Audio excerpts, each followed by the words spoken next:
Jadi tidak setiap orang bawa Al-Quran, bawa hadis, pemahamannya sahih, belum tentu.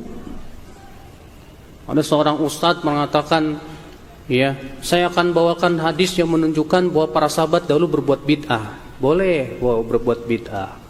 Buktinya katanya apa? Dahulu Bilal bin Rabah ditanya sama Rasulullah SAW, hai Bilal, dengan apa kamu mendahuluiku ke surga? Kata Bilal, hai Rasulullah, tidaklah aku berhadas kecuali aku berwudu. Kemudian aku sholat 2 rakaat. Tuh lihat, berarti Bilal berbuat bid'ah tuh. Ya, tentang seorang sahabat yang setiap sholat, setiap rakaat diakhiri dengan surat Al-Ikhlas. Lalu ditegur Rasulullah SAW, kenapa kamu lakukan itu? Tuh lihat, sahabat ini berbuat bid'ah. Padahal para sahabat itu hidup di zaman siapa? Zaman Rasulullah. Yang membenarkan siapa? Rasulullah. Rasulullah membenarkan dengan apa? Dengan wahyu dari Allah. Lah, Rasulullah sudah wafat, yang membenarkan kamu siapa? Ya kiai, ustaz. Emang kiai dapat wahyu?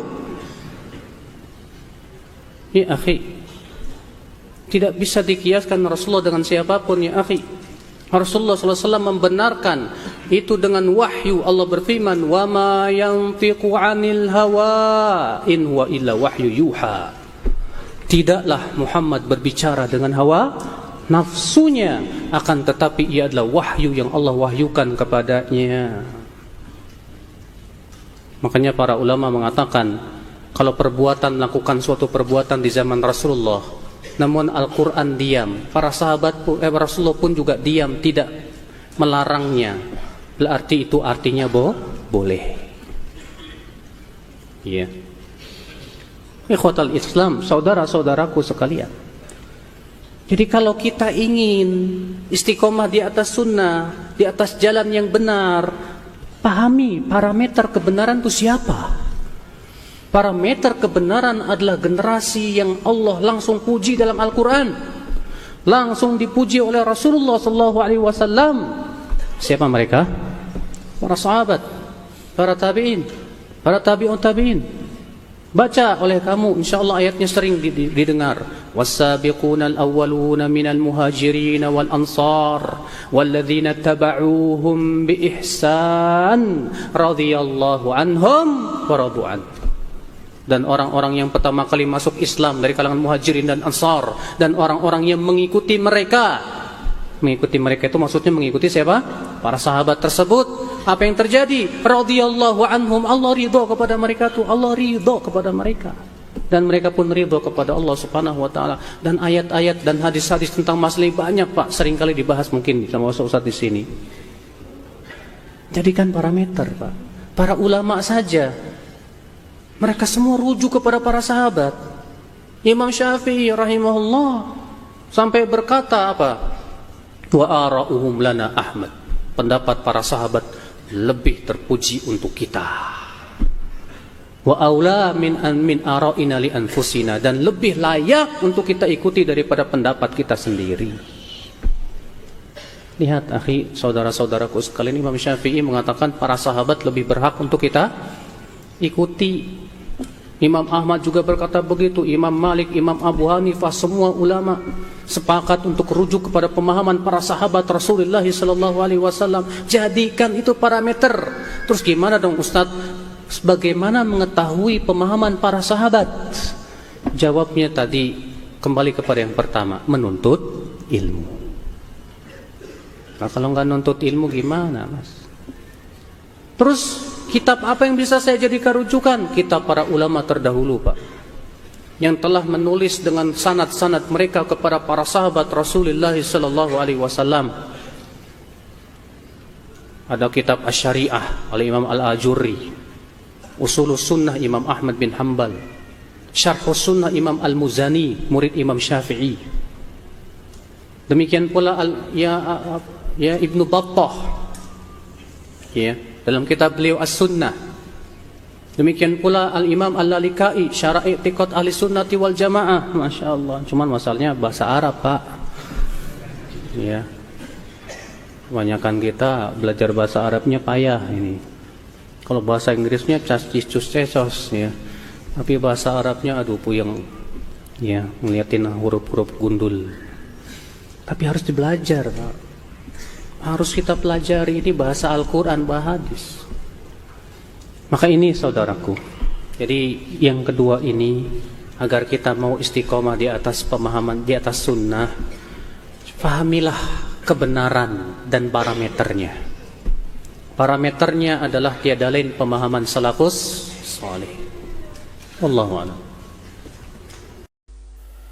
Bagaimana menjawab syubhat sebagian orang yang mengatakan bahwa agama itu sama, jadi kita tidak perlu selalu membid'ahkan orang. Nah, ini dia kata agama itu sama, tidak perlu saling membid'ahkan. Berarti ini hubungannya antara sesama kaum muslimin ya, semuanya muslim, tidak perlu saling membid'ahkan. Ya, dan ini ucapan yang keliru ya. Sebab hukum bid'ah itu Nabi yang mengucapkannya.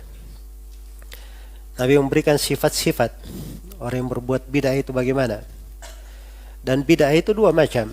Ada bid'ah yang mengeluarkan dari keislaman, dan ada bid'ah yang tidak mengeluarkan dari keislaman. Kalau bid'ah mengeluarkan dari keislaman, ini pembatal-pembatal keislaman masuknya. Kalau bid'ah tidak mengeluarkan dari keislaman, itu Nabi yang sudah memberikan aturan-aturan dan ketentuannya. Iya. Jadi kalau dia berkata tidak perlu saling membid'ahkan, itu artinya dia mengoreksi dan mengkritik agama. Sebab ini ketentuan agama. Jadi penjelasan hukum ini sunnah, ini bid'ah, itu bagian dari agama untuk menjaga kemurnian agama ini.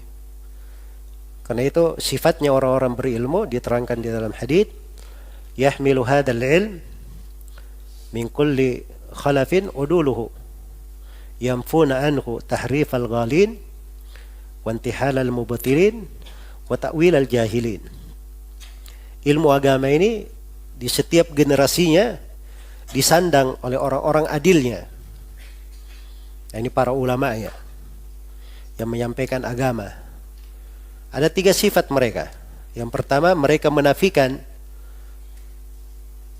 penyimpangan orang-orang yang ekstrim. Mereka menolak, meniadakan, menghabiskan penyimpangan orang-orang yang ekstrim. Ini tugas mereka yang pertama. Tugas mereka yang kedua, mereka juga menghabiskan jalannya ahlul batil, orang-orang yang berada di atas kebatilan. Dan yang ketiga, mereka menafikan dari agama ini, menjaga agama ini, membersihkan agama dari takwilnya orang-orang yang jahil. Takwil orang-orang jahil. Ya. Jadi kalau tidak usah saling bid'ah membid'ahkan, itu artinya tidak perlu kita amar ma'ruf nahi mungkar. Kalau ada saudara kita jatuh di jurang, biar saja. Ya. Jelas ya? Ya. Memang kalau menghukumi orang bid'ah tanpa ada dasar dan tuntunan, nah itu keliru namanya. Jelas ya? Atau bergampangan memvonis orang, itu juga keliru. Tapi kalau mengingatkan kekeliruan dan kesalahan, ini haram, ini bid'ah, ini hal yang menyelisih sunnah, nah itu bagian dari agama.